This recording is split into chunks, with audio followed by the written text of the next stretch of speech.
Tata,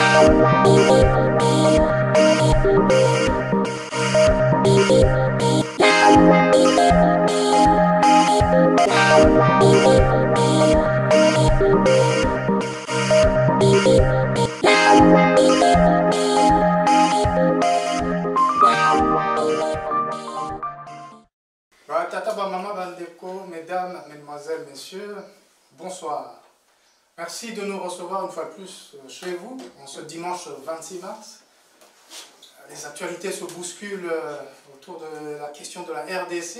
Alors nous allons devoir vous en parler aujourd'hui alors que nous étions déjà vus dimanche dernier. Avant toute chose, je vais vous présenter les analystes de ce jour. Nous avons à notre gauche Monsieur Pasteur Bobo Koyamba. Pasteur Bobo, bonjour. Bonjour Patrick Hugo. Je ne vous demande pas si vous allez bien, mais je sais que la question du Congo vous inquiète toujours. Le Congo va très mal, mais nous, par la grâce de Dieu, ça va et on croit que ça va aller. Ça va aussi aller pour le Congo. Merci Pasteur Bobo. À ma droite, nous avons le plaisir d'accueillir pour la première fois parmi nous une consoeur, une journaliste, Madame Déborah Koulou. Bienvenue, bonjour. Bonjour. Comment allez-vous? Bien, merci. Parfait. Et Monsieur Landou, de l'agence congolaise presse Onesha Africa. Monsieur Landou, bonjour. Bonjour Patrick, bonjour tout le monde. Voilà, je sais que nous sommes dimanche, beaucoup d'activités sont encore à faire. On va essayer tout de même de vous partager tout ce qu'on a pu analyser sur les derniers éléments de cette semaine. Les points donc sur notre tableau d'aujourd'hui sont la question du remaniement gouvernemental. Nous entrons dans le Samalukonde 2, nouveau gouvernement. Le deuxième point que nous allons aborder concerne la situation sécuritaire en République démocratique du Congo, particulièrement à l'Est, et évidemment l'état d'avancement des phases de la CENI, la Commission électorale nationale indépendante, puisque nous sommes en année électorale. RDC Horizon 2023 oblige, on ne peut pas passer outre la question de la CENI. Et nous avons comme dernier point la question de ce dialogue qui se profile, ou une sorte de transition vers quoi on va en discuter. Nous espérons que M. Amma va nous rejoindre en ligne et nous allons alors commencer par nos habitudes que nous ne changeons pas. Je commencerai par M. Landou sur les questions d'actualité, hormis les points cités que nous allons débattre tout à l'heure. Qu'est-ce qui a frappé votre éminence ces derniers jours? Bon, merci beaucoup Patrick. Mais j'ai deux sujets d'actualité. Je commencerai par le sujet le plus light, parce que l'autre là est assez polémique. La parole est à vous. Je parlerai plutôt de l'université russe de l'amitié des peuples. Donc en fait, cette université a été créée en 1960, le 5 février 1960 exactement. C'est l'université que tout le monde connaît sous le nom de l'université Patrice Emery Lumumba. Et déjà à sa création en 1960, elle s'est appelée Université Patrice Emery Lumumba, jusqu'en 1992 où le nom avait été supprimé. Ce qui est intéressant aujourd'hui pour nous les Congolais et pour notre honneur, c'est que depuis le 23 mars, l'université a repris son nom de Patrice Emery Lumumba. C'est le Premier ministre russe qui a annoncé la nouvelle à la Douma, le Parlement russe. Et cette décision de reprendre le nom de Patrice Emery Lumumba a été proposée par un député russe qui est chargé des relations internationales à la Douma. Ah. Oui. Et donc c'est une bonne nouvelle pour nous et évidemment un point positif pour la diplomatie, parce qu'il faut dire que c'est le nouvel ambassadeur du Congo, de la RDC en Russie, qui a mené les démarches pour qu'on reprenne ce nom-là. Satisfait et nous en sommes bien heureux. Monsieur l'ambassadeur Vangou. Alors le deuxième point qui est hard d'actualité. Qui est hard, l'autre était light, oui, celui-ci il est comment? Celui-ci il est hard. Parce qu'il s'agit de la loi sur la nationalité congolaise. Alors cette loi est généralement connue sous le nom de la loi Tchani. Et cette loi est finalement réintroduite à l'Assemblée. La proposition de loi portée par un député autre que Tchani qui n'est pas député, juste en fait, nous soyons clairs là-dessus. Oui, la proposition de loi a été initiée par un Congolais qui n'est pas député, mais il est porté au niveau de l'Assemblée nationale par un député qui est le député Pouloulou. Ok. Alors, pour la session de mars, qui se termine au mois de juin, le sujet où cette question de nationalité a été réintroduite et acceptée au niveau du bureau de l'Assemblée. Et donc, il y aura bien un débat sur cette proposition de loi sur la nationalité. Alors, que dit cette loi? C'est toujours intéressant de le savoir. En fait, c'est une loi qui interdirait aux non-congolais de père et de mère d'être candidat président de la République, d'être Premier ministre, d'être président de l'Assemblée nationale ou du Sénat.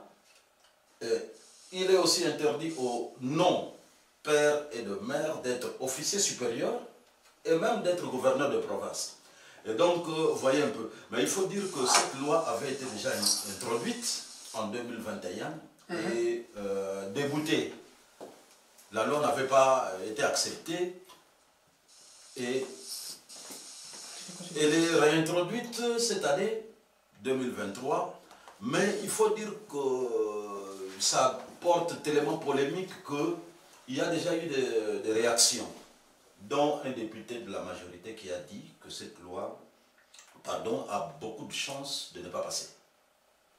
Voilà. Très bien, nous allons suivre ça de très près, mais c'est vrai que pour la dénomination loi Tchani, on verra ce qui va en sortir. J'ai vu que M. Mouyambo, il menace de porter plainte contre ceux qui vont... Voilà.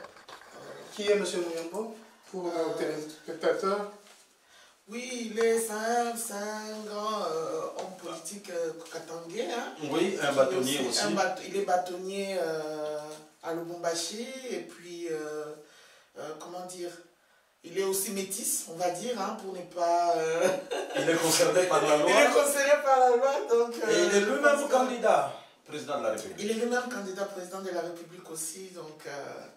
il se sent personnellement visé, personnellement concerné. On va suivre ça de près. Non, pas lui, celui dit que la loi vise King Wadundo. Bon, il a ajouté exactement. Oui, mais lui, quand il sort, il réagit, c'est pour dire que lui aussi... Ils ne vont plus laisser maintenant, c'est coup sur coup. Voilà, ils vont porter plainte contre Tchani. Voilà, exactement.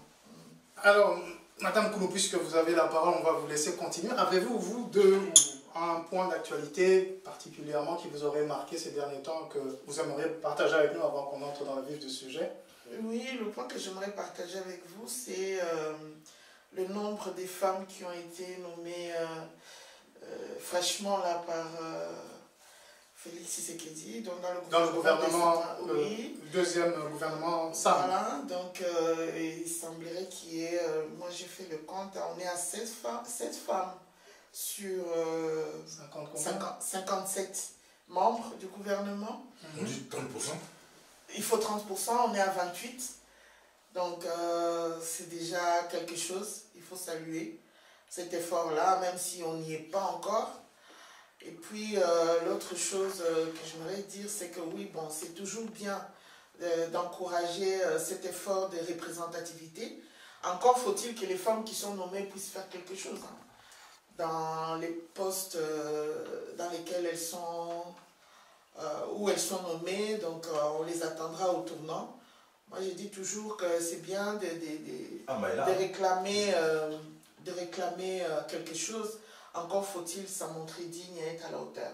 Mais je pense que voilà. en regardant les autres femmes congolaises que nous connaissons, ce n'est pas un problème de compétence, c'est peut-être d'accès à la vie politique et autres non, c'est surtout un problème pour moi de volonté, je pense, hein, parce que c'est vrai que celles qu'on nomme, elles sont peut-être compétentes, mais qu'est-ce qu'elles font exactement sur le terrain? C'est ça aussi qui est attendu, je pense.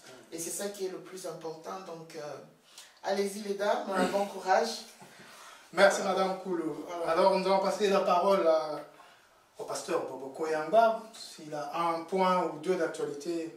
Oui, moi j'ai deux petits points à soulever D'abord, c'est la nomination du Kabulo comme ministre des Sports. Ça fait bouger beaucoup d'internautes, mais il y a un petit point qui m'a intéressé. La veille, Kabulo qui est très critique. Un peu comme Bobo, un peu comme Cornéliste, un peu comme tout le monde ici, très très critique. On dit maintenant, oui, on va les nommer. Mais lui, il avait critiqué sévèrement le ministre des Sports et son équipe. Ils ont réagi, avaient communiqué, mis en garde, c'est la dernière fois, sinon on va vous. Et 30 minutes ou 24 heures après, c'est lui qui est le patron.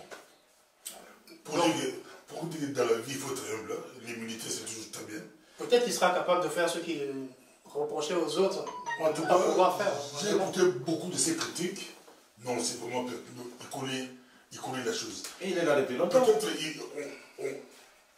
c'est question de moyens.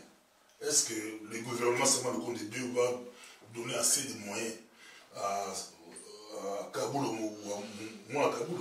S'il a des moyens, il peut faire des choses. À moins que le Congo trouve autre chose.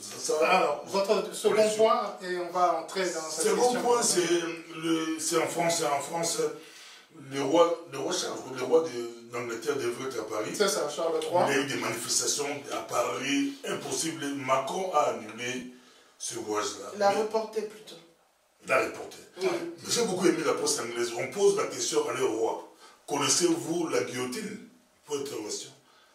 Donc c'est un peu ça. Il faut savoir qu'évidemment, en France, le roi avait été décapité. Mais bon, voilà, guillotiné. Ça n'arrivera pas au Royaume-Uni.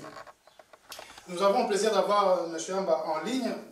À tout moment, il pourra intervenir s'il le souhaite et quand le besoin se fait sentir. M. Amba, êtes-vous avec nous? Si vous pouvez activer votre micro simplement. Bonjour à tous. Ah, voilà. Oui, bonjour. Monsieur Amba, comment allez-vous? Mais je vais bien. Ah, nous sommes heureux de vous entendre. Nous sommes très très en forme, on va dire, vu les sujets d'actualité que nous avons aujourd'hui. Je ne sais pas si vous avez un point d'actualité que vous voudriez partager avec nous, comme vous le savez, pour 1 minute, le temps qu'on entre dans nos points, les thèmes de ce jour. Bon, moi, je voudrais plutôt intervenir sur les 2 sujets que je vous avais indiqués. Donc, la composition du gouvernement et la nomination de l'ambassadeur Karega. Oui. Mais je vais me limiter à saluer Madame Deborah Nkulu, notre consoeur. Elle Voilà, vous entend, je la laisse répondre. Merci, cher confrère, merci beaucoup. Je vous dis bonjour également. Et bon rétablissement. Et bon rétablissement surtout. Merci. Merci beaucoup.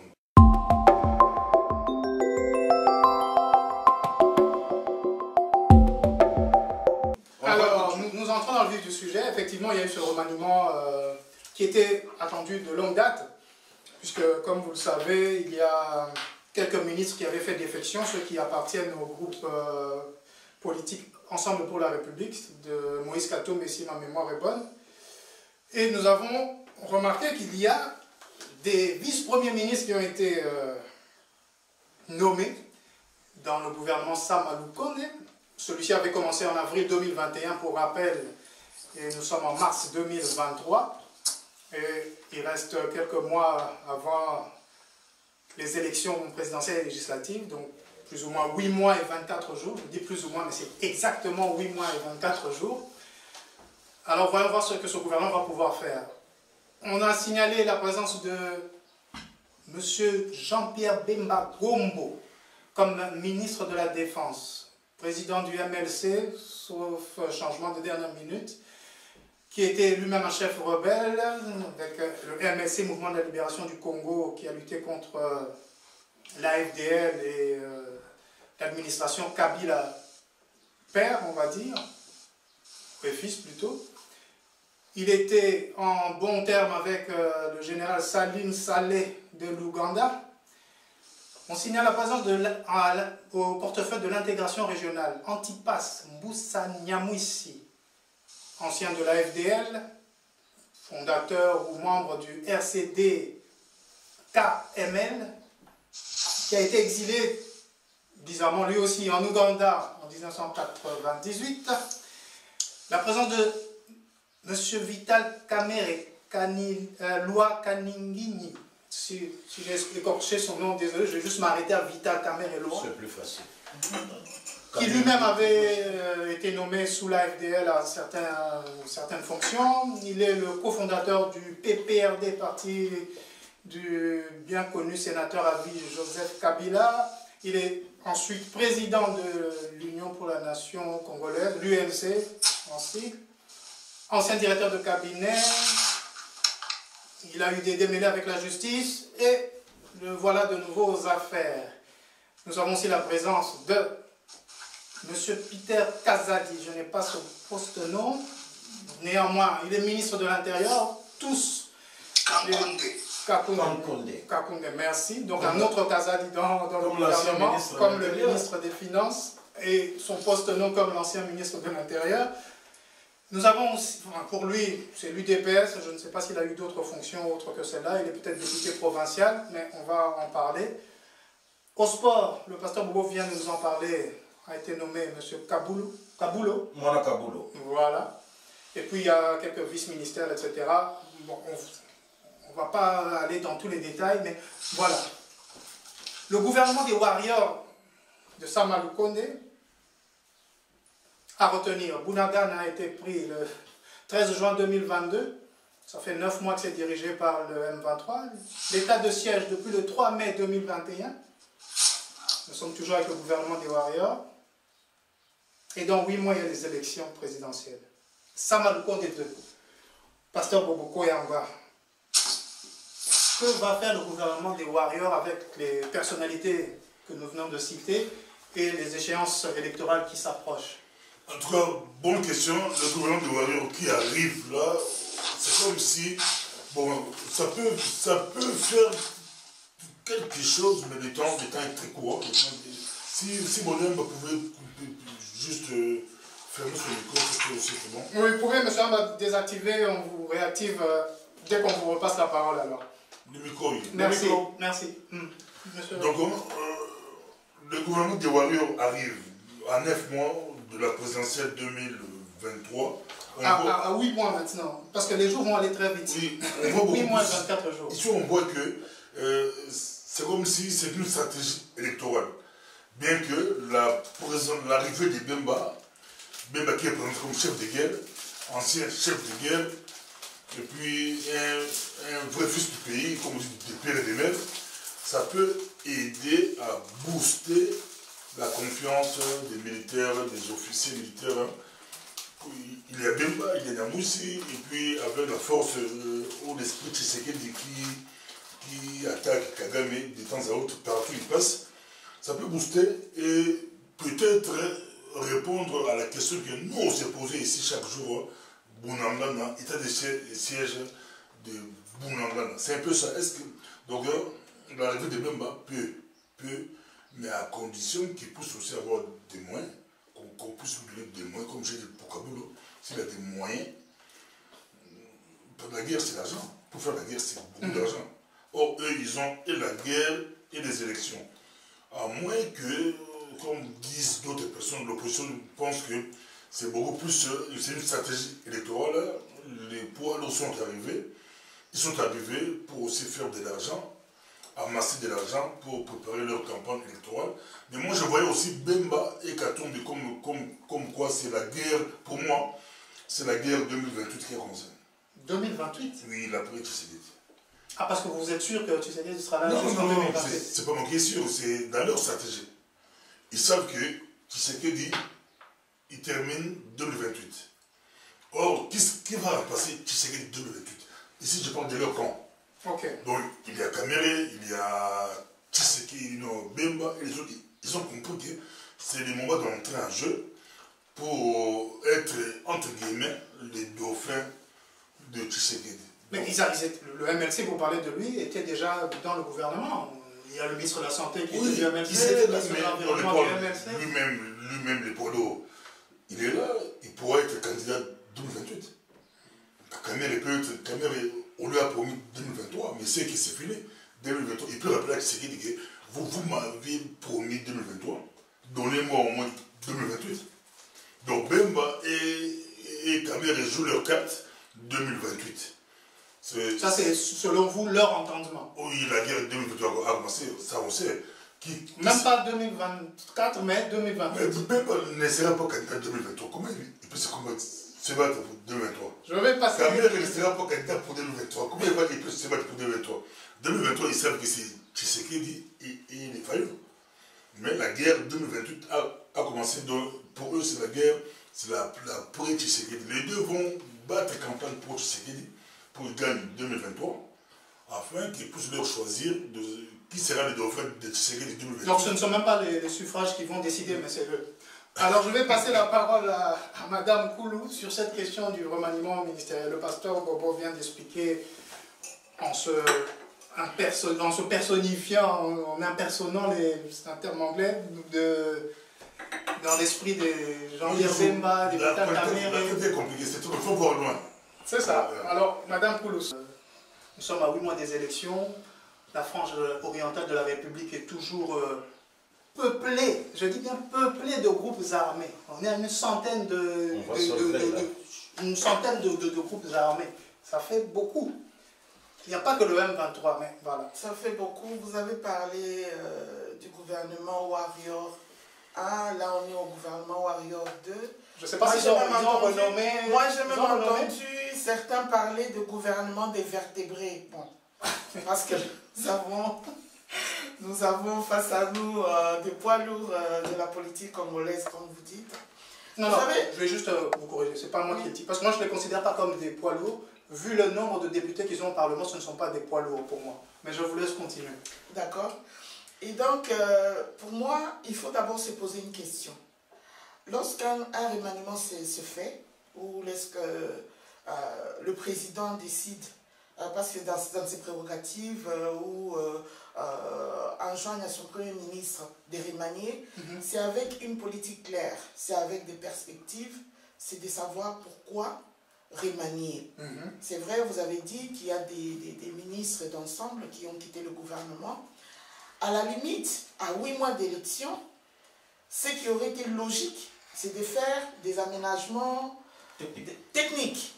Chaise musicale, voilà.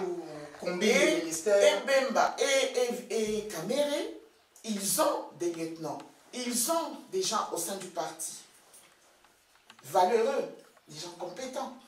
Et pourquoi n'avoir pas choisi cela? Et c'est eux-mêmes, ils se sont proposés, comme on va dire, ministrables. Vous voyez, Bemba, de vice-président, on rappelle, il a été vice-président de ce pays-là, aujourd'hui il se retrouve ministre de la Défense. C'est l'amour du pays, il se met au-dessus des différents partisans. Cet amour du pays-là, vous m'excuserez d'être un peu plus dubitatif ou de m'interroger sur la pertinence, au fait, de se proposer lui-même à ce poste-là de ministre de la Défense. C'est vrai qu'on entend dire, oui, il est ex-chef rebelle, il a la connaissance du terrain, il a la connaissance de l'armée, il a tout ça, mais ça pose quand même question. Et moi, je rejoindrai pour ça Pasteur Bobo qui dit que, en fait, on est là dans des perspectives électoralistes plutôt que de l'amour ou du souci réel de parvenir à des solutions. Parce que moi, je rappellerai peut-être que vous allez m'aider à me rappeler, celui qui est gouverneur, qui a été nommé gouverneur dans l'Ituri, lorsque le gouverneur militaire, c'est un fidèle de Jean-Pierre Bemba. Oui, tout à fait. Qui est aussi dans le mouvement de libération du Congo, la branche armée du Congo, qui a une connaissance assez prouvée du terrain. C'est un militaire qui a fait ses preuves Et si lui, il n'a rien fait, qu'est-ce que Bemba pourra faire à sa place? Bemba a peut-être plus de connexions. Il a plus avec de connexions. Ouganda, il a etc. plus de connexions, mais j'aimerais juste rappeler, et ça, on l'entend dire par même Félix Tshisekedi lui-même, qu'il privilégie la solution diplomatique et militaire. Or, on sait tous aujourd'hui que ce que nous vivons aujourd'hui, c'est de la seule volonté de M. Kagame. C'est du Kagame qui envahit le Congo, qui utilise tout ce qu'il peut utiliser pour aujourd'hui faire tout ce qu'il fait dans l'Est du Congo. Est-ce que Bemba pourra obtenir de Kagame ce que Félix Tshisekedi n'a pas pu obtenir? Au poste de l'économie alors? Au poste de l'économie, bon, ça aussi... Qu'est-ce que ça peut apporter à 8 mois des élections? Justement, moi je ne pense pas que ça va apporter quelque chose. Et c'est aussi frustrant. Moi je ne sais pas quel est le message que Félix Tshisekedi a voulu envoyer aux Congolais en nommant Vital Kamerhe. Oui, il a été acquitté, hein, soi-disant. Oui, il y en a pas mal qui ont eu des démêlés avec la justice. Voilà, il a eu des démêlés avec la justice. S'il vous plaît, quand même, Vital Kamerhe a été accusé sur le financement des 100 jours et consorts, Programme des 100 jours qui a pompé les caisses de l'État. Des millions. On n'a jamais retrouvé. On n'a pas expliqué. Il a été lavé de tout soupçon. Il a été lavé de tout soupçon. Blanchi par la justice. Donc, il n'avait aucune responsabilité dans cette affaire. Non, on ne peut pas dire qu'il n'avait aucune responsabilité dans cette affaire. Il était à l'époque directeur de cabinet de Félix Tshisekedi. Donc il a une certaine responsabilité. Et lui, il a été acquitté certes, mais il devrait répondre de ce qui s'est passé, de l'argent qui a été pris, parce que lui, il a été, on a tous suivi hein, le procès, le monde entier, le monde entier a suivi. Donc il a eu à intervenir dans le processus du programme de 100 jours. Le décaissement de l'argent et tout ça. Les Congolais n'ont eu aucune explication là-dessus. Et voilà que M. Kamerhe est aujourd'hui présenté comme ministre de l'économie. Pour moi, c'est un mauvais message que Tshisekedi envoie à la population congolaise. C'est dire quoi en fait? Ce message, c'est quoi? Qu'est-ce qu'il veut faire comprendre au peuple congolais? Il veut faire comprendre que Vital Kamerhe... Ce genre de figure. Oui, c'est-à-dire que lui, il saura relever l'économie congolaise. Qu'il saura, en 8 mois, faire ce que tous les prédécesseurs n'ont pas pu faire au cours des 4 dernières années. Ce qui est, à mon sens, un peu... aberrant. Merci. Merci, madame. Voilà, mais à tout moment, vous pouvez revenir là-dessus. Mais M. Nando, intégration régionale, Antipas Mbusa Nyamwisi, il a occupé plus ou moins les mêmes fonctions auparavant. Je rappelle que vous avez publié ce Ouzou, cet almanach des dirigeants et notabilités en République démocratique du Congo, où on retrouve leur pédigré, leur parcours, etc. Exact. Et lorsqu'on regarde, écoutez, on va le faire, hein, M. Mbusa Nyamwisi Antipas, il a été nommé le 26 octobre 2008 ministre de la décentralisation et de l'aménagement du territoire du gouvernement Mouzito. Tiens, un autre qui était parmi la coalition de la Mouka. Donc c'est quelqu'un qui est plus ou moins compétent, il connaît la matière pour l'intégration régionale. Nous avons 26 provinces, 145 territoires, 36 villes, etc. Je ne vais pas citer toutes les entités territoriales décentralisées, mais quel est le plus que ce monsieur va apporter dans ce gouvernement dit des warriors? Oui, Patrick, merci. Il faut dire que, comme on l'a souligné ici, que ce gouvernement, Sama Lukonde II, arrive 3 mois après la défection des ministres du camp Katumbi. Donc en fait, Félix Tshisekedi, le président, pouvait rapidement nommer les remplaçants de ces 3 ministres. Ça a pris 3 mois. Pourquoi? C'est parce qu'il fallait concilier certains points, dont par exemple l'arrivée de Bemba. On a dit qu'il est président un parti de l'Union sacrée, c'est vrai, mais que le président soit nommé dans le gouvernement alors qu'il y a le président d'un parti politique, alors qu'il y a des éléments capables dans son parti politique, ça pose quand même problème. Mais il faut dire que... Ça fait un deuxième président pour compléter, puisque Vital Kamerhe, lui aussi, est un président de son parti politique. Il est aussi président de son parti politique. Président de son parti politique, oui. Alors, mais je voulais dire que ça a pris du temps, cette nomination, 3 mois, parce qu'il fallait considérer beaucoup de considérations.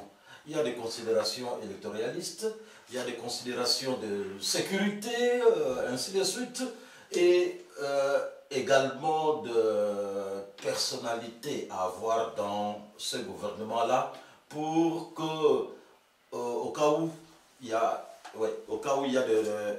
Non, continuez, je faisais signe à M. Amba que ça va bien être à lui. Au cas où il y a des problèmes, parce qu'il y a beaucoup de problèmes, on en a parlé ici, de glissement, que Tshisekedi ne soit pas seul dans cette arène-là. Mais il faut dire que pour Félix Tshisekedi, il faut dire que ce gouvernement est un gouvernement qui pèse. Et ça, c'est positif pour lui. De son point de vue, de sa perspective, c'est très important d'avoir le président du MLC dans son gouvernement. Oui. Je rappelle que ce président avait dit lors d'une interview sur TV5 que c'était une bande de voyous en parlant de M. Kamerhe et de M. Tshisekedi. Exactement. Ils seront maintenant dans le même conseil des ministres cette semaine. Mais vous savez, nous sommes dans la politique congolaise où aujourd'hui on peut être moboutiste et demain on devient kabiliste et demain tshisekidiste. Mais voilà. Donc, sur cette question, est-ce que c'est de la réelle politique? C'est un manque d'éthique? Qu'est-ce que c'est qu'on puisse comme ça tourner Kazakh au gré des élections, on va dire? Mais écoutez, réelle politique, c'est pas pour nous ça. Il faut dire que nous parlons de la politique congolaise. C'était une parenthèse, je voulais finir et on va passer la parole à M. La politique du ventre, simplement. La politique du ventre, on veut avoir de la richesse dans son parti politique et dans sa famille. C'est tout, le réel politique, il faut même pas, il n'y passe même pas. Mais je voulais dire que si c'est positif, il faut dire que c'est un mauvais signe qui a été lancé par Félix Tshisekedi, disons, en direction des partenaires. Lorsque vous parlez de partenaires, vous pensez des partenaires de la RDC. Donc des États. Des États. Et même aussi de l'opinion publique. Parce qu'un gars, on l'a dit ici, un gars comme Vital Kamerhe, qui a été reconnu... Comment vous l'appelez? Oui, un gars quoi. Oui, le Vital Kamerhe est reconnu à travers le pays comme étant... Il y a même un petit enfant, d'ailleurs ces derniers jours on reprend la chanson de ce petit garçon sur les réseaux sociaux, où il dit Yewana Kamerhe Moïbi. Donc vous voyez un peu, c'est ça un peu la réputation de Kamerhe. Il a été blanchi. Oui, d'accord. Mais l'opinion. Blanchi par la justice. Mais l'opinion publique, ça c'est quelque chose. L'opinion publique, ça aussi l'opinion ou la justice. Pasteur Bobo, pardon. Je voudrais dire que, vous savez, les latinistes disent la femme de César doit être au-dessus de tout soupçon. C'est-à-dire, vous pouvez attraper votre femme en cas d'adultère. Disons, vous allez en justice, la justice prouve qu'il n'y a pas eu d'adultère. La réputation est faite. Ce soupçon-là, donc vous voyez le signe que Fachi donne aux partenaires, c'est celui-là, le mauvais signe. Si vous écoutez aussi les... Oui, mais c'est pas fini. Il pleure que c'est leur adversaire politique qui font... Non. Arrêter, et blanchi par la justice.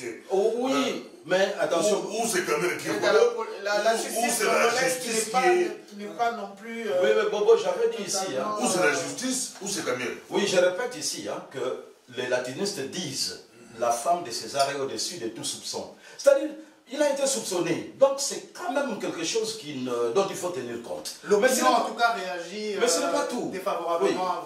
Oui. Mais ce n'est pas tout. Il y a Bemba. Bemba vient de la CPI. Il est revenu blanchi par le tribunal. Mais il y a aujourd'hui, par exemple, à Kisangani, c'est pas fini. Il y a la CPI, il est blanchi, mais il y a eu aussi des problèmes à Kisangani. Aujourd'hui, la population de Kisangani trouve que c'est scandaleux que Bemba soit là. Absolument. Pourquoi? Parce qu'il y a eu des massacres dont les victimes n'ont pas eu réparation. Réparation jusqu'aujourd'hui. Ce n'est pas fini, il y a encore Moussa Niamouissi. Moussa Niamouissi, c'est qui? Moussa Niamouissi, on l'a dit ici, c'est un gars qui a un pédigré. Ouais. Il a été dans Mouzito 1, Mouzito 2. AFDL, ça a commencé avec oui. l'AFDL. Il ne faut pas perdre ça de vue. C'est un homme d'affaires, certes, mais il avait commencé avec l'AFDL. Donc ceux qui sont entrés avec le Rwanda. Donc c'est un ancien rebelle comme Bemba. Mais il faut dire que du côté positif, il faut dire que Moussa Niamouissi est du Nord Kivu, je crois. C'est ça, dans la province du Nord Kivu. C'est une notabilité du Nord Kivu. Moutouanga.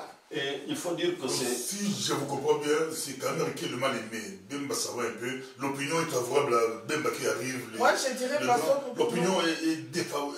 Oui, défavorable, mais surtout qu'on n'a pas expliqué à cette opinion-là où sont partis ces millions. Et on n'a jamais retrouvé les millions. On n'a jamais retrouvé les millions, Pasteur Bobo. Ça, il faut le dire. Donc la justice n'a pas fait complètement son travail. La justice n'a pas fait complètement son travail.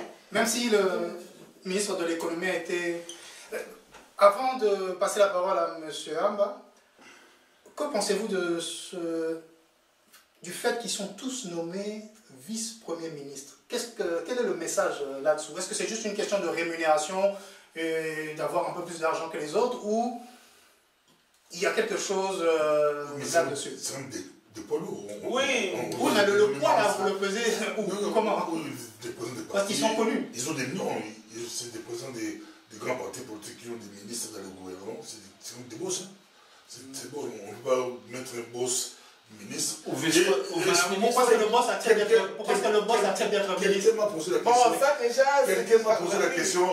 Il peut décliner, dis-moi. Oui, il aurait pu voilà, il aurait devenir ministre. Une personne, s'il vous plaît. Quelqu'un m'a posé la question à la tête compliquée du Brésil, il dit, ou Brésil ou Philippines, il me pose la question.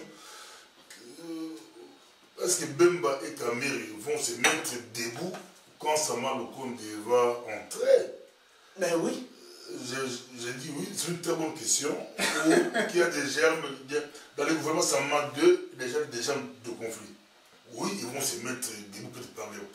Il est leur chef. C'est le chef du gouvernement. C'est le chef du gouvernement. Il est le chef du gouvernement. Il est le chef de Bemba. C'est pour ça que moi je disais, Pasteur Bobo, que ces nominations-là, ça manque de quelque part. Vous croyez que Kamere et Bemba vont respecter Sama Lukonde? Mais même s'ils ne respectent pas, ils seront debout. Mais ils seront debout. C'est tout. C'est le porte-parole. Ils seront debout. Donc ça porte le germe du conflit. Voilà. Donc, on va passer. Le grand gagnant, c'est Tshisekedi. Dans tous les cas, c'est lui qui est le chef de l'État. Il expose Bemba et Kamere. Maintenant, les balles vont être tirées sur Bemba. Si Bounanga n'est pas repris, on dirait que c'est pas responsabilité du ministre de la Défense. C'est Bemba. Si l'économie ne marche pas, on dirait c'est la responsabilité du ministre de l'économie. C'est Kamere. Très compliqué. Merci à vous tous. Je sens que ça, ce n'est que le microcosme de ce qui se passe réellement au pays, puisque on a un peu suivi les réseaux sociaux, tout ce qui se dit. Les gens sont vraiment amers par rapport à ce qui a été fait. Monsieur Amba, de l'autre côté du fil, entre guillemets, nous allons vous passer la parole sur cette question du remaniement ministériel, comme vous l'aviez souhaité d'ailleurs, c'est déjà fait. Votre micro est activé. Quels sont vos commentaires? Mais vous m'excuserez de faire un peu avocat du diable. Mais c'est à ça que servent les débats, il faut qu'on ait tous les sons de cloche. À vous la parole. Moi que je suis de l'Équateur, je veux dire quand même avec objectivité comment Jean-Pierre Bemba est devenu chef rebelle. Contrairement au RCD Goma. RCD d'abord tout court, ce sont des Rwandais, donc des étrangers qui ont monté une prétendue rébellion congolaise pour se venger contre le vieux Kabila. Jean-Pierre Bemba, lui, il a monté une rébellion parce qu'il a constaté que l'arrivée de l'AFDL au pouvoir n'a apporté aucun changement sur le plan humain. Et d'ailleurs, il le dit dans son livre, je crois que vous connaissez son livre, Le choix de la liberté. Oui, je ne l'ai pas lu personnellement, mais je le connais, oui. Moi, je l'ai lu à moitié. Oui, dans le choix de la liberté, je vous lis simplement quelques extraits. Oui. Il dit, j'ai le sentiment que les Congolais ne peuvent pas attendre une pseudo-libération qui, en réalité, cache les appétits de puissances étrangères. Ça, c'est un. Et on peut trouver tant d'autres, notamment le fait que 40 000 éléments de phase ont été internés à Kituna dans une sorte de camp de concentration par les Rwandais. Un mouroir. Jean-Pierre Bemba n'avait pas les mêmes motivations que les Rwandais. Lui se rébellait contre Laurent Désiré Kabila, contre le régime que Laurent Désiré Kabila a imposé alors que il critiquait le régime Mobutu à un certain moment, Jean-Pierre Bemba. Et il pensait qu'avec Laurent Désiré Kabila, il y aura un changement. J'espère que je ne parle pas trop fort. Non, c'est parfait. Ok. Donc, j'ai lu sur un site rwandais, vous imaginez, un site rwandais pro-Kagame présente Jean-Pierre Bemba comme un chef rebelle qui devient vice-premier ministre et Kamere un voleur qui devient ministre. Mais parlons un peu de chef rebelle. Museveni, c'est un ancien chef rebelle. Kagame, c'est un ancien chef rebelle. James Kabarebe, c'est un ancien chef rebelle. Joseph Kabila, un ancien chef rebelle. Laurent Désiré Kabila, c'est un ancien chef rebelle. Au Burundi, le président Ndayishimiye, c'est un ancien chef rebelle. Donc on ne peut pas dire que le cas Bemba, ça fait exception. Non. Excellent point. Évidemment pour... Pardon? C'est un excellent point à soulever. Voilà. Je voudrais maintenant évoquer un peu le cas de Vital Kamerhe. Vous savez, on peut tout dire. À mon humble avis, Vital Kamerhe a été un des meilleurs présidents de l'Assemblée nationale dans notre pays. Ça, c'est une réalité. Je crois qu'il a commencé à avoir des ennuis avec Kabila du fait qu'il laissait des espaces de liberté au parti de l'opposition. Si vous remarquez le débat, par exemple, l'affaire le massacre de Boudou-Diakongo, il a laissé la parole au vieux Mwandané Semi et à tant d'autres opposants qui critiquaient le pouvoir. Même si pour le vote, Kabila était toujours gagnant, au moins il y avait deux sons de cloche. Bon, je ne veux pas parler de Moussa Niamou ici. Vous savez, j'ai fait une interview avec lui dans Congo indépendant. Je lui posais la question sur les ADF. Parce que c'est un Nandi du Nord Kivu. Je lui ai demandé, mais comment se fait-il qu'on n'a jamais arrêté un ADF et les juger pour qu'on sache qui est derrière eux? Il m'a dit, mais qui est derrière? C'est Joseph Kabila qui est derrière.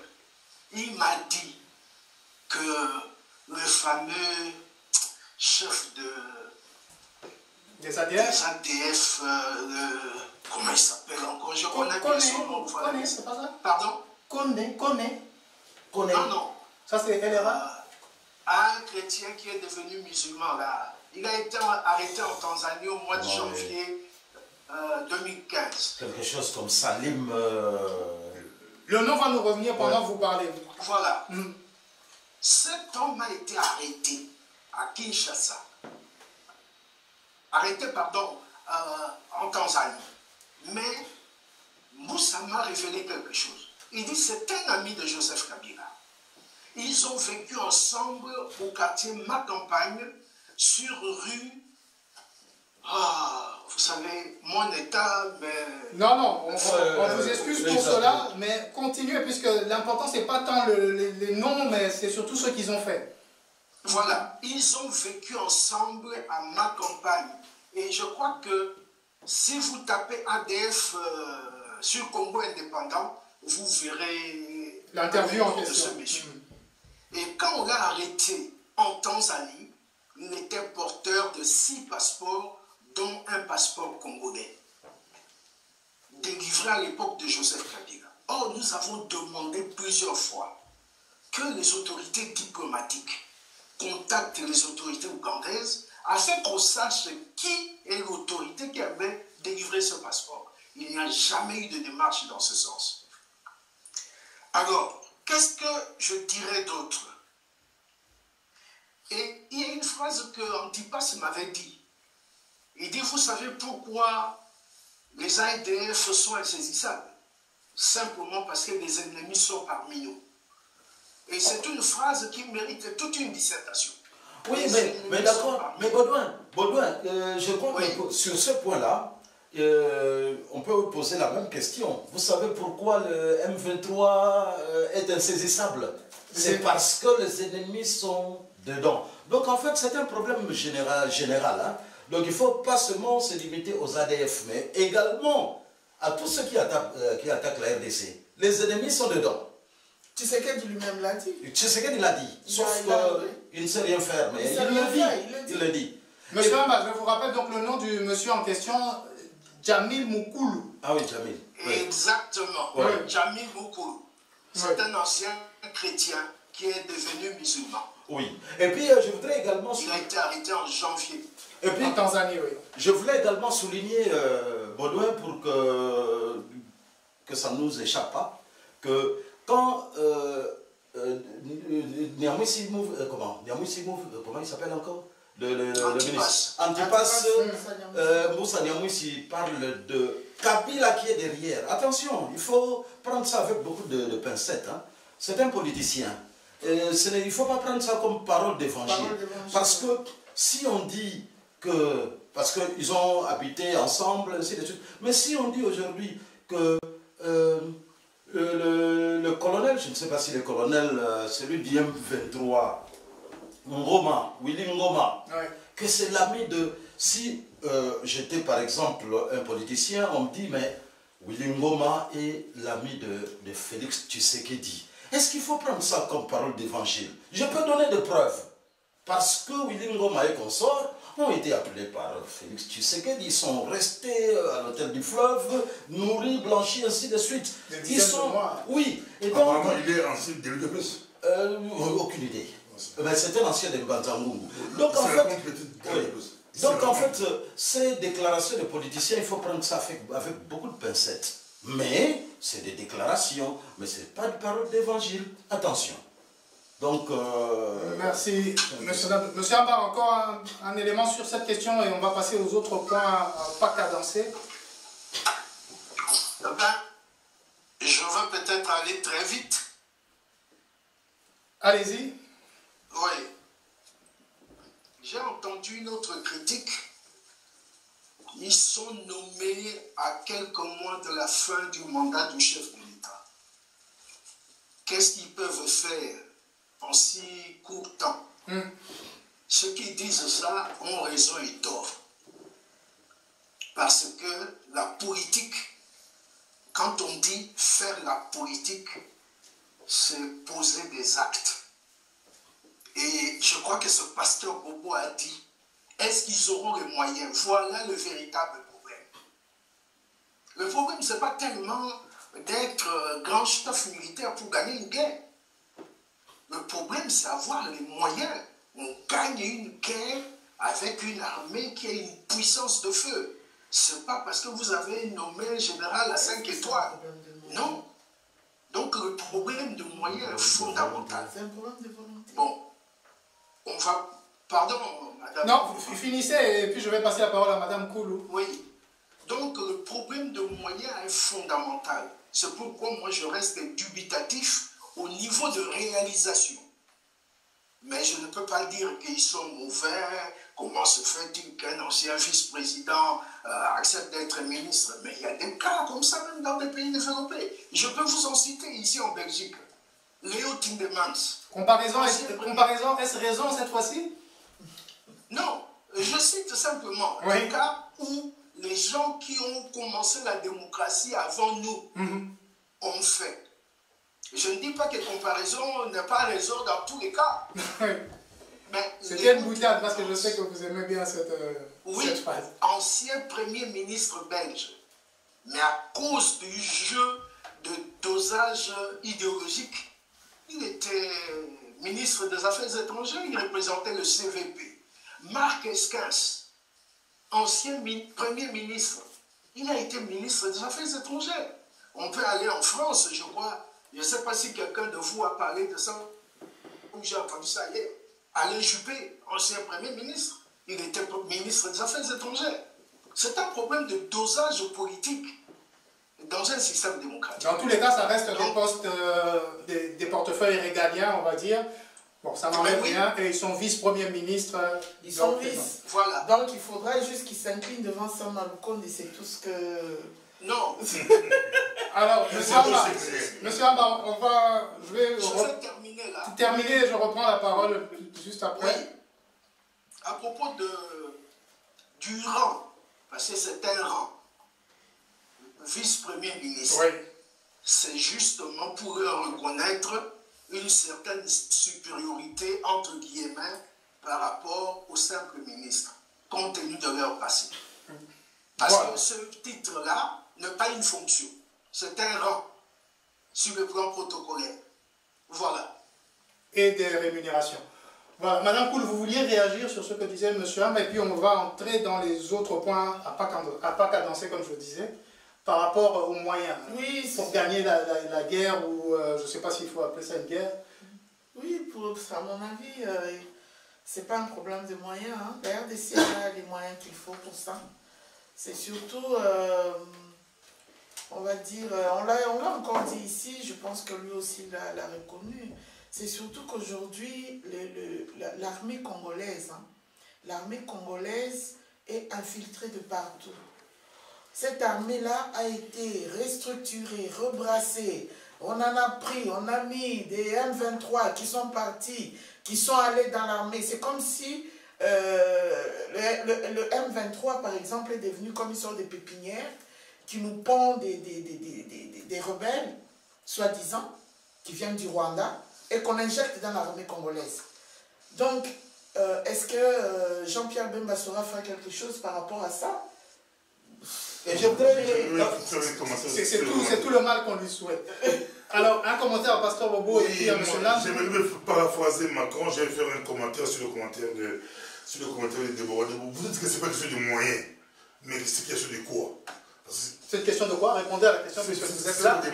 C'est une question de volonté. On a dit. Mais si vous avez la volonté sans moyens, vous allez faire quoi? Non, écoutez. Vous avez la volonté politique, mais pas sans moyens. Bobo, madame a dit que ce ne sont pas les moyens qui manquent à la RDC. Elle a dit que c'est un problème de volonté politique. Donc les moyens, il y a des moyens. Je me rappelle à l'école, on disait le pays immensément riche, coltant. Mais non, tu sais qu'il le dit, qu'il a des moyens, 14 milliards.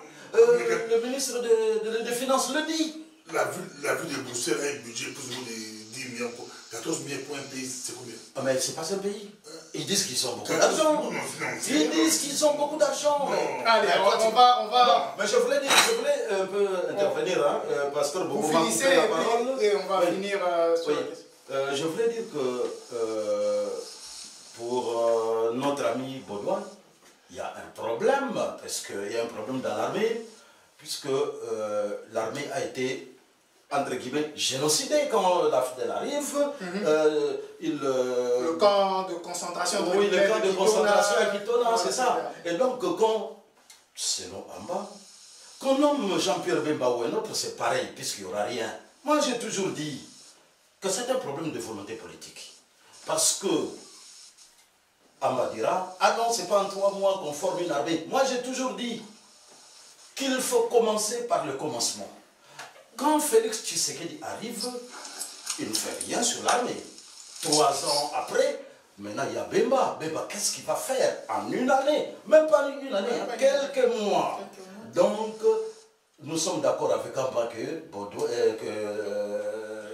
Bemba ne fera rien en quelques mois. Puisque... Il n'y a pas de moyens. Non, c'est pas des moyens, c'est disons. Moi, j'ai des moyens. Pour faire la guerre, il faut avoir des moyens. Non, Bobo, je disais moi. Sans moyens, l'Ukraine avec Zelensky, on lui donne des moyens, il peut faire des choses. Je peux terminer ma phrase. Oui. Moi, je disais ceci, qu'il faut commencer par le commencement. Si vous ne commencez pas à reformer votre armée, alors que vous le savez, Félix Tshisekedi l'a toujours dit, hein, nous sommes infiltrés. Ça, c'est la première phrase. Et la deuxième phrase n'est jamais venue. Nous sommes infiltrés. Qu'est-ce que nous faisons? On fait quoi? Ah, mais voilà. Personne n'est jamais arrivé à ce pas-là. Il y a plusieurs, moi j'ajouterais même rapidement, parce qu'on a débordé peut-être du temps qu'on nous a accordé. Il y a eu plusieurs détournements dans l'armée, Pasteur Bobo. Non seulement dans l'armée. L'argent part, l'argent peut être envoyé au front. L'argent, ça disparaît à un moment donné dans les airs. On ne sait pas où ça part, on ne sait pas où ça arrive. Qui sont les généraux qui détournent, qui sont... Donc c'est, comment dire, c'est un flou artistique comme ça. On ne sait pas qu'est-ce qui est fait. Non, elle dit que l'argent est là. L'argent est là. Bobo, l'argent est là, mais n'arrive pas. Toi, tu dis qu'il n'y a pas d'argent. Non, c'est ça qu'il n'y a pas. Voilà. Je vais reprendre sa parole. Non, il n'y a pas d'argent. Non. Bobo, moi je voulais dire une dernière phrase. Hein. Si ce pays-là n'avait pas d'argent, on allait déjà le fermer pour inventaire, pour faillite. Tellement il y a des détournements. Oui. C'est une preuve qu'il y a beaucoup d'argent. Oui. Merci à chacune et à chacun.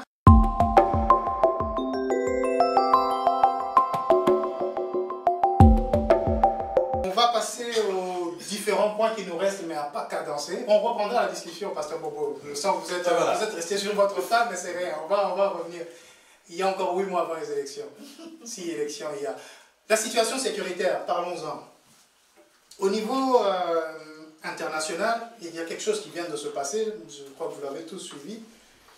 Le président Kagame a gracié ou commué la peine d'un certain Paul Rusesabagina, Oui, un opposant de longue date qui a été, d'ailleurs j'ai entendu qu'il aurait aussi la nationalité américaine, comme geste de bonne foi pour réinitialiser les relations avec les États-Unis d'Amérique.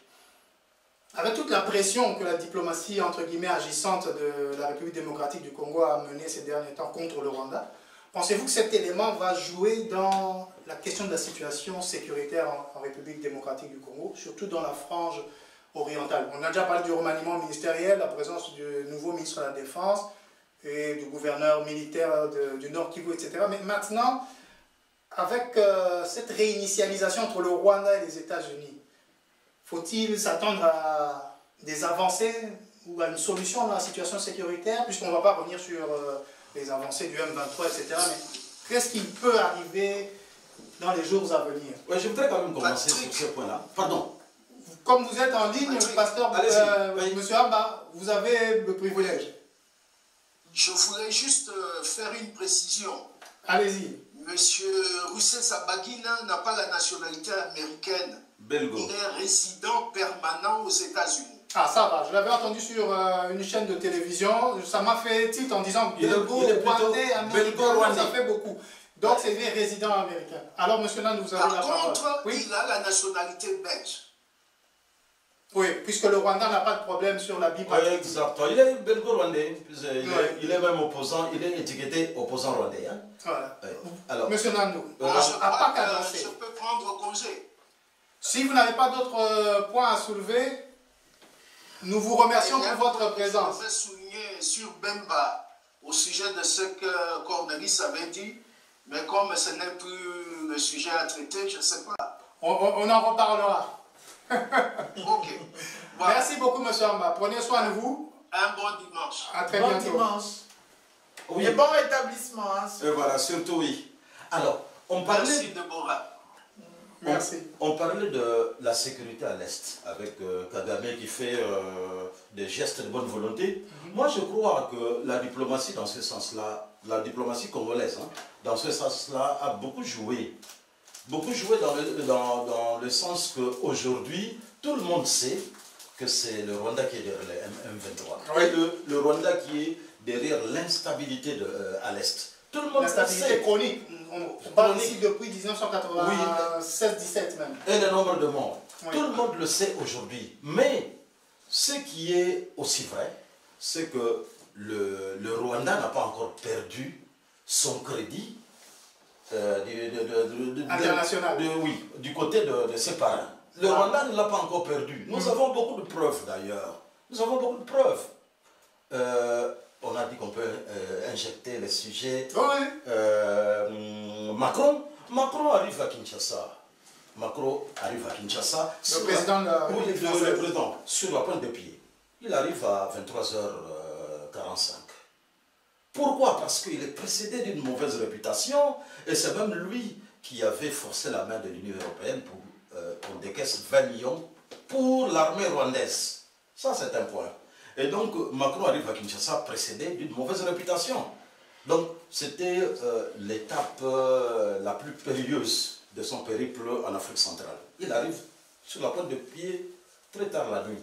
Mais le lendemain, il est quand même rattrapé, puisque tout le monde, que ce soit l'opinion publique, que ce soit les autorités congolaises, tout le monde attendait que Macron puisse condamner avec des mots clairs. Ce qui n'a pas été fait. Et audible, condamner l'agression rwandaise, condamner le Rwanda. Mais malgré qu'il était en situation périlleuse, il s'est arrangé pour ne jamais condamner le Rwanda. Donc le Rwanda a toujours sa... Oui, le Rwanda a toujours son aura auprès de ses parents, mais bien qu'on sache que le Rwanda est derrière. Et d'ailleurs, on a encore parlé des leaders pour la paix. Les leaders pour la paix, oui. Les leaders Jean-Pierre Raffarin, l'ancien premier ministre français. L'ancien premier ministre guinéen, ils arrivent en RDC dans la suite, dans le même cadre que Sarkozy. Ancien président français. Oui, et tous les autres. Mais quand Sarkozy... Selon vous, donc, c'est lié à la question de l'Est. De l'Est. Ah, évidemment, puisqu'ils sont arrivés pour... je vais vous citer ces leaders les leaders de la paix. Les leaders de la paix. Mais non seulement les leaders de la paix, il y a aussi une délégation de l'Union africaine. Tout le monde est là pour la paix en République démocratique. En République démocratique du Congo. Et même une délégation des Nations Unies qui arrive. Qu'est-ce qui va en sortir? Je vais commencer à fermer les questions pour qu'on arrive... Oui, mais d'accord. Mais ils arrivent en RDC. J'avais une citation là. Ah, mais je l'ai. On vous écoute. Alors, ils disent qu'ils sont venus apprécier la situation sécuritaire et humanitaire dans le Nord Kivu. Vous vous en rendez compte? C'est-à-dire qu'on se moque de gens. On sait que c'est le Rwanda qui est derrière, mais on ne va pas au Rwanda puisque Kagame n'a jamais habité Kinshasa. Ils viennent toujours à Kinshasa. Alors ils disent, ah non, c'est pour Kagame. Ils ne sont pas partis à Kigali pour aller tirer les oreilles à Kagame. Rien. Ils ont tourné en rond comme si c'était des touristes. Donc il faut dire que malgré la diplomatie qui a beaucoup agi, qui a eu beaucoup de fruits, on n'a pas encore atteint l'objectif. Le Rwanda a encore son crédit de la part de ses parents. Madame Koulou, la situation sécuritaire, on a parlé de la libération de Paul Rusesabagina. Est-ce que ça a de l'incidence? Il y a Jean-Pierre Raffarin qui était là, Nicolas Sarkozy, les anciens officiels de la République française, l'Union africaine, l'Union européenne, toutes ces forces militaires qui sont là. Mais qu'est-ce qui se passe en République démocratique du Congo à l'Est? Est-ce qu'il y a quelque chose qui va se débloquer ou nous allons continuer comme ça et peut-être hypothéquer les élections? J'ouvre déjà la brèche pour le point suivant. Vous savez, Patrick, dans le monde dans lequel on vit, si vous ne vous faites pas respecter, eh bien, on ne va pas vous respecter. Ça, c'est important. Moi, je pense qu'on peut tout dire, tout ce que vous dites là.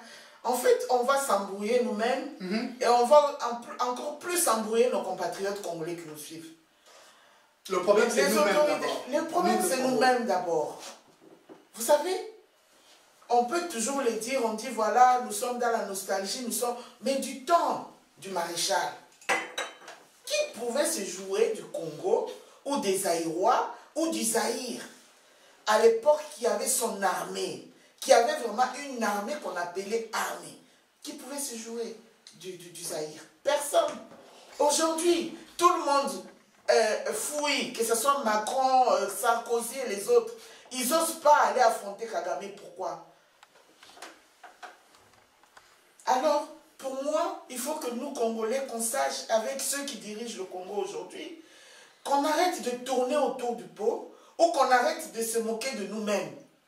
Qu'on revienne aux fondamentaux, qu'on revienne vers nous-mêmes d'abord. Voilà. C'est ça qu'on doit faire aujourd'hui. On peut tout dire, mais tant que nous n'aurons pas nous-mêmes nous retrouver, on ne se serait pas retrouver nous-mêmes, nous organiser nous-mêmes, se dire ok, on s'est trop joué de nous. C'est vrai, ça fait trop mal. Quand on voit comment ils viennent, ils se moquent de nous. Macron, il a déjà des problèmes, il a du mal à tenir son pays, mais il s'est permis de donner des leçons au Congo, à juste titre d'ailleurs. Il avait raison, puisqu'on ne se respectait pas nous-mêmes. On ne se respecte pas nous-mêmes. Mais comment les autres peuvent nous respecter? Patrick, pour moi, c'est ça, la clé. Respectons-nous nous-mêmes. Organisons-nous nous-mêmes. Mais on a des hommes, on a des femmes, on a des vaillants, on a des gens qui peuvent. Arrêtons d'attendre que la communauté internationale, que les autres, à gauche et à droite, viennent nous aider, s'ils ne voient pas que nous-mêmes, nous nous prenons au sérieux, nous-mêmes, nous nous organisons comme d'autres pays africains le font. Oui. Personne ne nous fera. Vous savez, pour Macron, je donne juste un exemple. Les Ouest-Africains se sont fait respecter de Macron. Hein. Il est parti. Donc la région du Sahel. La région du Sahel, il a perdu. Parce que la population, ils ont dit non. On va s'occuper de nos problèmes nous-mêmes. On s'occupe de nos problèmes nous-mêmes. Nous-mêmes, on va le faire. Et après, vous savez, quand Macron va repartir, hein, je pense qu'il aura déjà quelque part, il saura comment se tenir face à ces gens-là. Parce qu'il sait que je ne vais pas aller là-bas, juste un bon français, un bon, j'ai dit, je viens, vous faites ça, vous obéissez, c'est comme ça, et les autres, ils ont dit, mais non, c'est pas comme ça. Donc, tant que les Congolais ne se seront pas fait respecter, on peut tout dire, on peut analyser, il n'y aura rien qui se fera. Ils viendront, ils continueront à se moquer de nous. Merci. Donc, voilà ce que je peux dire. Il y a beaucoup d'émotions, de passion, et nous partageons cette émotion, puisque ça n'a que trop duré. Ça n'a que trop duré. Pasteur Bobo, je vais me tourner vers vous.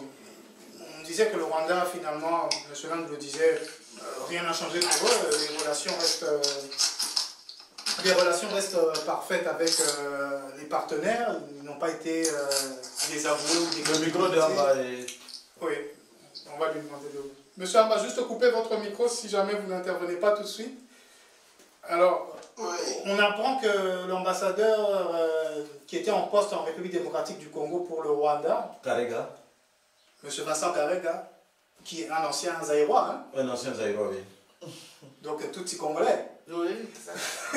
Non, je plaisante, c'est pas Tutsi Congolais, c'est donc bien un Rwandais qui avait eu la nationalité zaïroise, qui était devenu ambassadeur du Rwanda en République démocratique du Congo, expulsé. Personne n'a dans le cadre ou ça n'était pas arrivé jusque-là? Non, expulsé. Juste expulsé. Ouais. Mais de toute façon, personne n'a grata, ce n'est qu'une... C'est des degrés quand même, des degrés dans la diplomatie. Voilà que il a été nommé ambassadeur pour le royaume de la Belgique. Donc le Rwanda, la Belgique, tout va bien, on prend l'ambassadeur qui a été désavoué de l'autre côté, pendant qu'on est en train de dire on va aider le Congo. Est-ce que vous rejoignez Madame Koulou pour dire qu'on ne se respecte pas nous-mêmes? Les autres ne nous respectent même pas. On expulse un ambassadeur, c'est notre droit souverain. La Belgique récupère et donc ne tient pas compte des tensions qu'il y a entre le Rwanda et nous. Donc le Rwanda a plus de poids qu'entre... Puisque la Belgique peut refuser ces lettres de créance. Oui, non, la Belgique ne peut pas refuser parce que c'est... Le Congo a chassé un Rwandais. Oui. Le Congo, la Belgique n'a pas chassé un ambassadeur rwandais. Mais la Belgique a des liens particuliers avec la République démocratique du Congo, qui est en tension avec le Rwanda. Sur quelle base le Congo va dire que nous refusons un ambassadeur rwandais? Et ils ont fait échanger. Peut-être les noms de Karega, oui, ça pose problème. Les noms de Karega, ça a posé déjà problème. Quand il était à l'Afrique du Sud, il a fait tuer son opposant. Parce qu'on dit les flics, c'est un tueur à gage ou quoi. Quand il est arrivé au Congo, même au Congo, ça fait beaucoup de bruit, mais il n'a été accrédité. Si le Congo avait accrédité Kariga, pourquoi demandons-nous à la Belgique de refuser? Au nom des intérêts économiques, c'est ça, nous attendons beaucoup des soi-disant partenaires. Non, mais Macron a dit aux Congolais, c'est vous-même, c'est vous-même. Oui. Donc, je reviens à ma question, vous rejoignez Mme Koulou. Le problème, c'est nous devons nous revenir à nous-mêmes. Là, j'ai rejoint Mme Koulou et Macron, le problème c'est nous. Parce que Kariga était à la fois du Sud. Il a fait tuer Patrick Kayumba. Non, Kayumba c'est général. Non, des renseignements. Chef de renseignement. Il l'a fait tuer et quand il vient au Congo, la presse en a parlé, M. Baudouin, le Congo indépendant. Beaucoup de personnes ont parlé du Congo, l'avait quand même accrédité. Et il réussit à la présidence, il a fait des choses. Maintenant, il y a des conflits. Le conflit est ouvert entre le Congo et le Rwanda. Le Congo n'a pas fait chasser Kariga. Le Congo a juste fait chasser l'ambassadeur. Ce n'est pas le nom de Kariga qu'on chassait. L'ambassade du Rwanda est toujours ouverte. Michel, Roger, on allait chasser. Donc le degré de la tension entre Rwanda et République démocratique du Congo, c'est pas si élevé que ça, puisque les ambassades sont toujours ouvertes dans les deux pays. Donc on n'est pas vraiment dans un conflit. Selon l'autonomie, il n'y a plus de relations, il n'y a plus de relations diplomatiques. Il voit tout ça, il voit des relations. Non, mais c'est pour cela. Officiellement, c'est pas coupé. Moi, j'ai dit mais l'arrivée de ces familles, monsieur, en Belgique, Vincent Kariga, moi, je lancerais beaucoup plus l'opposition ou les Congolais de l'export, parce que le Rwanda n'est pas bien avec l'opposition congolaise, avec le Congo. Donc, tout ce qui est officiel du Congo, soyez prudents, l'ambassade du Congo, tout le monde qui travaille pour le Congo, soyez prudents parce qu'un assassin qui arrive, un assassin... Bon, je crois qu'il n'a pas encore remis ses lettres de créance, mais il a été désigné de toutes les façons par les autorités. Si la Belgique l'accepte, c'est toujours de l'hypocrisie parce que ils ont Mouchoukiabo, francophonie. L'Organisation internationale de la francophonie. Maintenant, Kagame va placer cet homme-là, c'est l'offensif. Donc, Pasteur Bobo, vous devez faire attention bientôt. Ah oui, non pas moi, tout le monde. Que ce soit l'ambassadeur, c'est les officiels. Oui, mais vous faites l'opinion. Mais oui, mais pas c'est maintenant. C'est la guerre entre les Congo. Vous savez, et le Rwanda, donc les officiels congolais doivent faire. Mais je voudrais un peu souligner ce que dit Pasteur Bobo, c'est important. Je vais aujourd'hui être vraiment gendarme sur le temps. On va vraiment une minute chacun. Monsieur Leland, oui, je voulais un peu revenir sur ce que dit le pasteur Bobo. C'est important ce qu'il dit. Il faut être prudent parce que Kariga est étiqueté assassin. C'est connu de tout le monde, c'est connu de la Belgique, ainsi de suite. Et ça ne va pas être la première fois. On a déjà ramassé des opposants rwandais sur le canal de Bruxelles ici. Des opposants tués ici. Donc la sécurité belge sait comment le Rwanda poursuit les opposants ici. Et non seulement les opposants, les Congolais qui vont parler contre Kagame, mais Kariga sera là aussi pour les poursuivre. Donc il faut faire attention. C'est important. Il faut aussi acheter l'opinion, manipuler l'opinion contre les Congos. Et aussi poser la question. C'est la guerre médiatique. Poser la question de savoir pourquoi Kagame l'envoie. Ils mettent beaucoup d'argent. Ça aussi. C'est à cause de vous, probablement. Ils mettent beaucoup d'argent, c'est la guerre d'opinion. C'est lui qui a l'opinion, c'est lui qui gagne l'opinion, gagne la guerre. Donc, un Kariga qui arrive, ils vont mettre beaucoup d'argent en jeu. La guerre d'opinion, la guerre à part les assassinats, il y a aussi la guerre d'opinion. Voilà.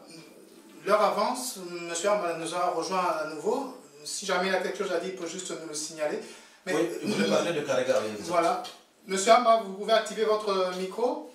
Si vous avez quelque chose à dire à propos de l'ambassadeur désigné de la République rwandaise pour le Royaume de la Belgique, près le Royaume de la Belgique. Effectivement. Mais je voudrais d'abord rappeler un élément que j'aurais souligné dans ce que Cornelis avait dit à propos des affrontements entre Ougandais et Rwandais à Kisangani. Oui. Jean-Pierre Bemba n'a jamais été concerné. C'était une guerre entre Rwandais et Ougandais. Vous trouverez nulle part un document où Jean-Pierre Bemba... Exact. Là, Baudouin, vous avez totalement raison. Ok. Mais... Non, on ne va pas revenir là-dessus. Mais donc, c'était un commentaire. Oui. Le nom de Jean-Pierre Bemba est cité par la société civile de l'ex-province orientale. Pourquoi Baudouin? Point d'interrogation. Monsieur Amba, allez-y, puisqu'on va passer au point suivant. Je voulais dire ceci, en tant qu'ancien diplomate, moi je félicite la diplomatie rwandaise. Pourquoi?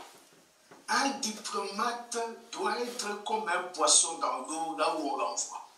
C'est quelqu'un qui doit parler les langues principales de ce pays. Par exemple, ce n'est pas normal qu'un Congolais qui est affecté en Belgique ne sache pas quelques rudiments de la langue flamande.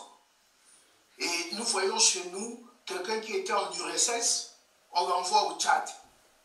Hein?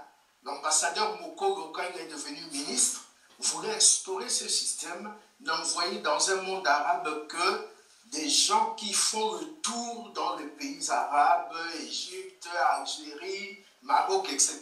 Alors, oui, mais heureusement, l'ambassadeur du Congo en Belgique parle parfaitement néerlandais. Ça, c'est maintenant, je parle de l'ambassade du Congo, M. Karega qui est nommé. Vous savez, je parle sous le contrôle de notre frère Gabriel Kieré. S'il vérifie, l'Angola avait un ambassadeur à Kinshasa qui s'appelait Mawete. C'était un Quinois. Il avait même un bar à Giringiri ou à Kazafougou. Monsieur Mawete, Gabriel Nkere peut vérifier ça. Il confirme. Je passe. Oui, on a appelé Nkere, il est chez lui à la maison, mais il confirme. Continuez. Voilà. Je passe maintenant à Bruxelles. Oui. Vous savez que plusieurs ambassadeurs belges à Bruxelles sont des gens qui ont été à Kinshasa, comme Zaïrois. Le premier, Emmanuel Kaetani, vous pouvez vérifier. Oui, oui, tout à fait, je confirme. Voilà, un ancien agent de la SAFRICAS. Vous avez Nkubito, Manzi Bakaramucha, il était ambassadeur ici à Bruxelles. Si je vous racontais son histoire, ça vous surprendra. Il était représentant du PNUD au Mali en tant que Zaïrois. Et quand Kagame est devenu président, il a nommé Manzi Bakaramucha représentant permanent aux Nations Unies et puis ambassadeur à Bruxelles. Et enfin, j'étais aux affaires étrangères, au protocole, quand le Rwanda... Non, je n'étais plus aux affaires étrangères. Ce sont les Rwandais qui ont proposé un certain Juru Munyakazi comme ambassadeur. Oui. Un ancien Quinois dont la femme est congolaise. Donc, le Rwanda gère bien sa diplomatie. Donc nous sommes infiltrés depuis longtemps. Enfin, ils ont étudié chez nous, c'est normal. Les États sont souverains en cette matière. Il n'y a pas question parce que le Congo l'a fait expulser et ils doivent faire comme nous, par sympathie ou quoi. Non. Ils voient leurs intérêts. Très bien. Merci beaucoup, M. Amba. Patrick. Un dernier mot? Un dernier mot qui est adressé à mon ami et frère Cornelis. Oui, t'entends. Karega n'a jamais été, comment on dit encore, mis en examen comme assassin en Afrique du Sud. Ça, c'est connu. Oui, mais soupçonné. C'est une réputation. Exact. Vérifiez les documents. Oui. Ce sont des conseillers d'ambassade de l'ambassade du Rwanda en Afrique du Sud qui ont été reconnus d'avoir assassiné Patrick Karegeya dans le contre-espionnage. Et puis, ils ont été expulsés. Mais Karega est resté en Afrique du Sud jusqu'à la fin de son mandat. Il n'a jamais été expulsé. Oui, oui, mais non. Merci. Mais non. Mais Baudouin, mais assassiné sous son règne. Vous avez totalement raison. C'est-à-dire, il y a des personnalités comme ça hein, qui sont étiquetées assassins, dangereux, parce que certains faits se sont passés. Il y a une sorte de corrélation. Quand ils sont à tel endroit, il y a des morts qui sont découverts. Et d'ailleurs, dans la diplomatie américaine, on en parle aussi. il y a plusieurs diplomates américains qui avaient été désignés pour Kinshasa et qui ne sont jamais arrivés parce qu'ils étaient précédés par cette réputation-là. Quand ils arrivaient dans un pays, il y avait un coup d'État. Je ne sais pas, tu es ancien diplomate, tu le sais. Et Karega est dans ce genre de diplomate. Allez, je vais reprendre la parole. Merci, monsieur Amba, pour ce point. Ok. Et à tout moment, vous pouvez encore intervenir. Nous sommes là encore pour 15 minutes. On va finir maintenant. De manière indirecte, on en a parlé plus ou moins. Voilà que le 20 décembre, il devrait y avoir des élections. À la dernière réunion que nous avons eue, et au dernier enregistrement, nous étions presque tous d'accord qu'il n'y aurait pas élection le 20 décembre 2023. Maintenant, avec le remaniement ministériel, le pasteur Bobo l'a dit, Madame Koulou l'a dit, Monsieur Landou également, apparemment cette mise en place est plus liée à de l'électoralisme qu'à un souci de résoudre des problèmes qui touchent la population congolaise.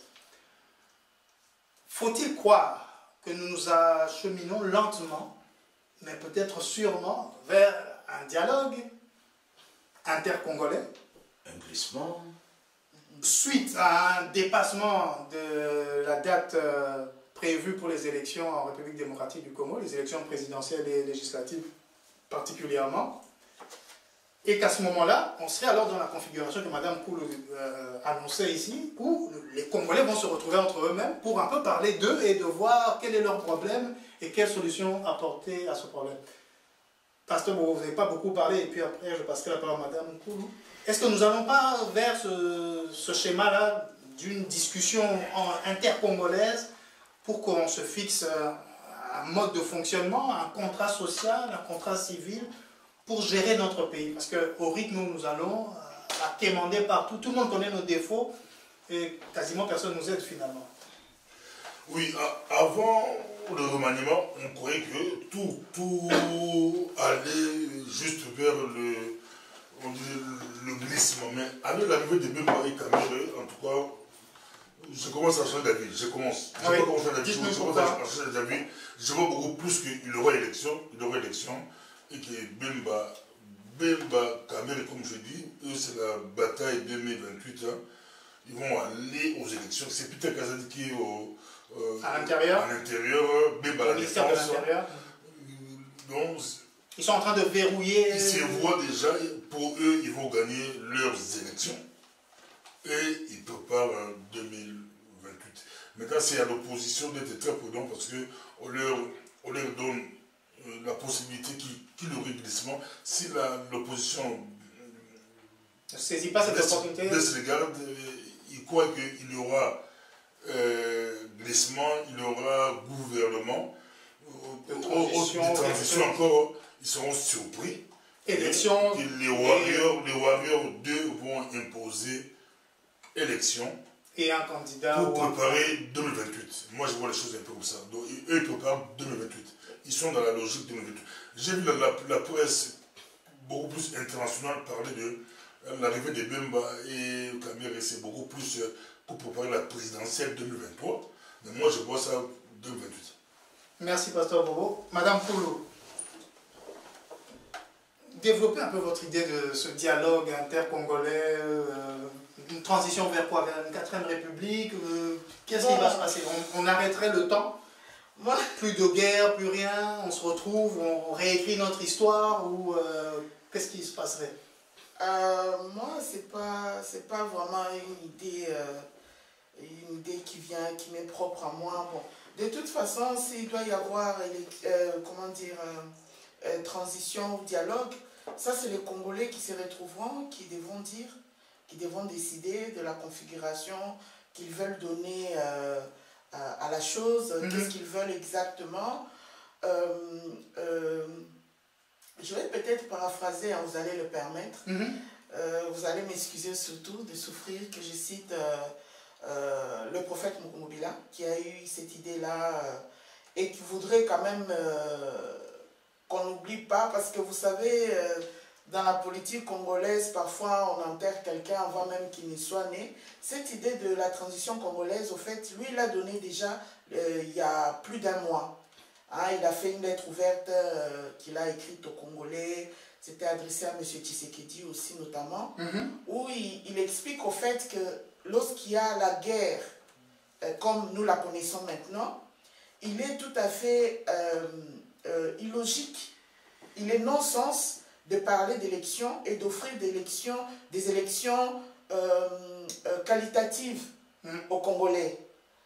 Ça serait des élections bâclées, ça serait quelque chose... Ça serait des élections bâclées biaisées, et au final biaisées. Manipulées. Et au final, nous allons avoir un gouvernement ou un régime Tshisekedi 2 qui ne nous offrira rien au final parce qu'on n'aura pas réglé des questions essentielles, des questions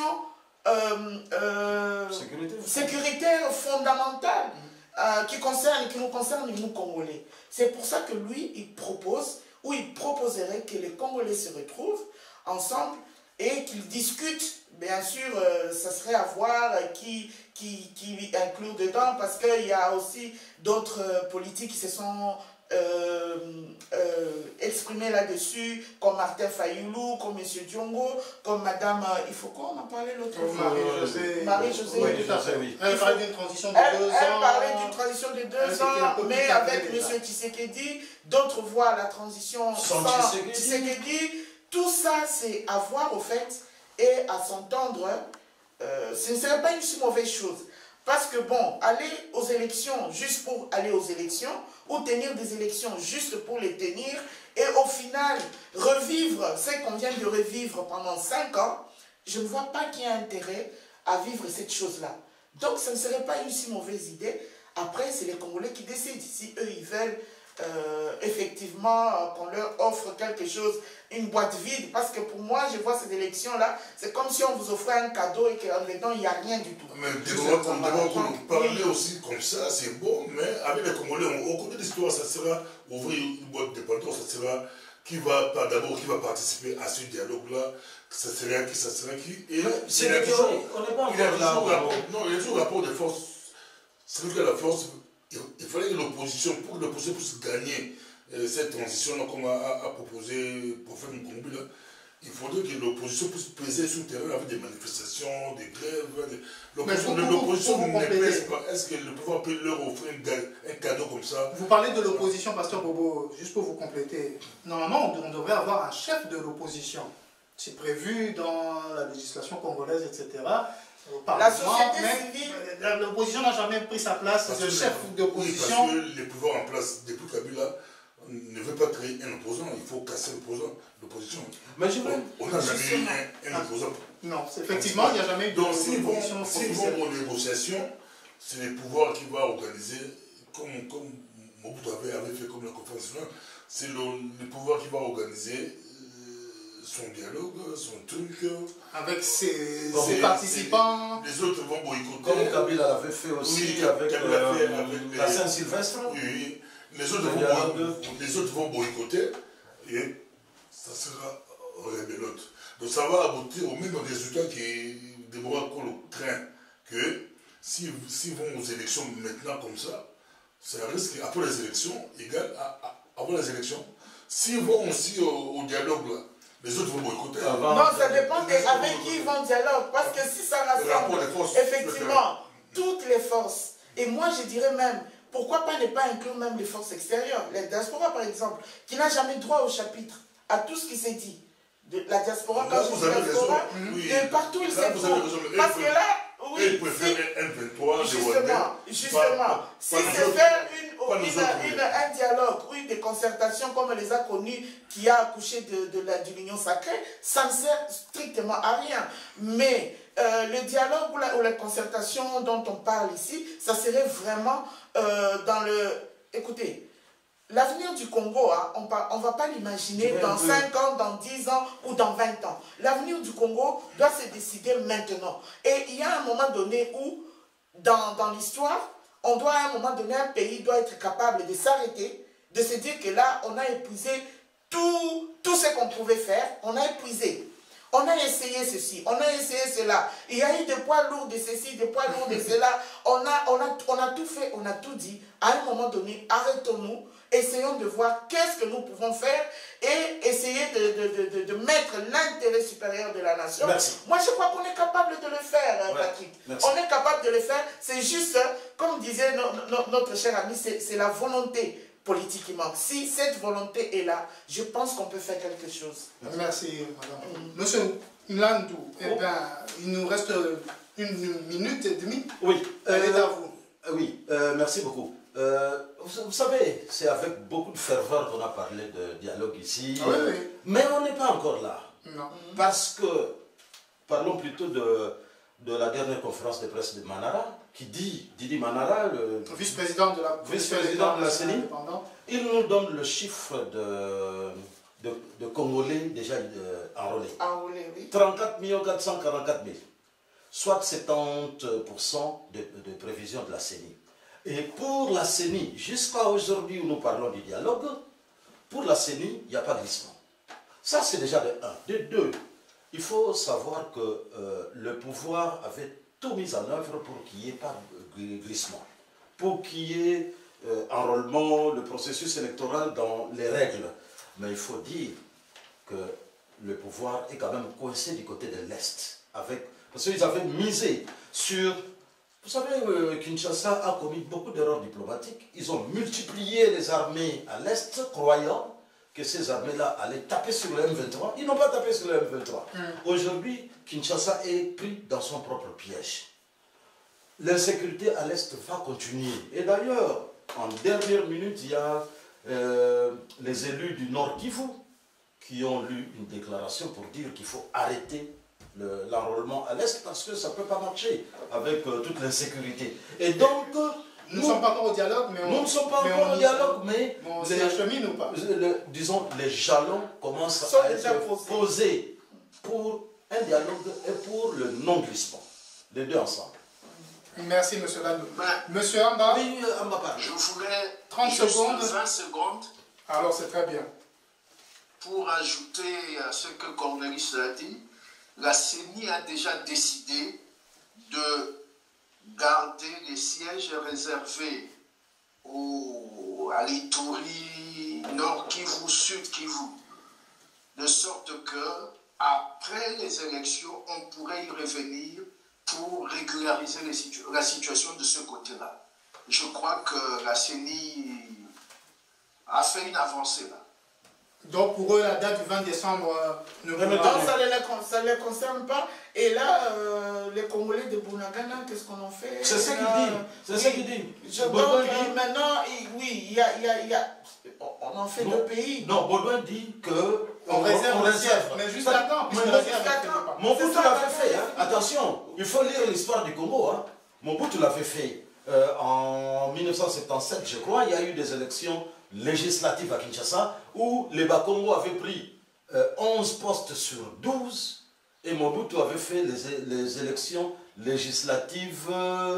Il y avait un nom qu'on avait ajouté. Élections législatives indirectes, quelque chose de pareil, où les Bakongo ne posaient pas leur candidature. Mais quel état on crée? Équilibrer. N'oubliez pas déjà qu'en 2018, il y avait déjà eu Béni et qui n'avait pas voté. Mais maintenant, c'est autre chose. Donc, ça va s'institutionnaliser finalement. C'est à deux, mais à ce moment-là. À deux vitesses. À deux vitesses, non, on va... Oui, ça c'est comme si on crée maintenant deux États, avec deux élections, là ça ne va pas. C'est une possibilité. Voilà, la question reste ouverte. On verra comment les choses, ce que l'avenir nous réserve. Vous voulez ajouter quelque chose? On verra. Juste un mot. Là. Oui. Les juristes disent à situation exceptionnelle, solution exceptionnelle. Ah, tu vois. Oui, encore mais faut-il qu'il y ait une solution. Voilà, parce que là, l'exception devient, on dirait la règle, parce que, à condition que ça reste exceptionnel, mais là, ce n'est plus exceptionnel, puisque déjà en 2012, en 2018, on a eu ce cas de figure, et là, c'est comme si ça tend à se généraliser, et comme on le disait, si la guerre, ou la question de la guerre n'est pas réglée aujourd'hui, je vois très mal comment elle sera réglée demain. Parce que Kagame ne va pas disparaître du jour au lendemain. Je veux quand même que mais si on pousse les élections à cause de Kagame, Non. On risque de ne plus faire des élections. On Voilà. va pousser. Lui, Ce n'est pas à cause de Kagame. faire Ce des n'est guerres pas à à cause guerre. de Kagame. À cause de Allez, je vais reprendre la parole, puisqu'on va, sinon pour recommencer un Il débat. faut terminer, oui. Merci à chacune et à chacun pour ce débat. Monsieur Amba, merci beaucoup d'avoir participé en ligne. Prenez soin de vous, comme je le disais tout à l'heure. Je remercie évidemment l'équipe technique. Prends soin de toi. L'équipe technique qui nous soutient les dimanches maintenant, vu les actualités qui se bousculent. Et j'allais ajouter un dernier élément. État de siège. 692 jours. On va en reparler. Ça fait 1 an, 10 mois et 23 jours que nous sommes en état de siège. C'est long. Voilà, merci à vous, pêchez-vous et à nous revoir très bientôt.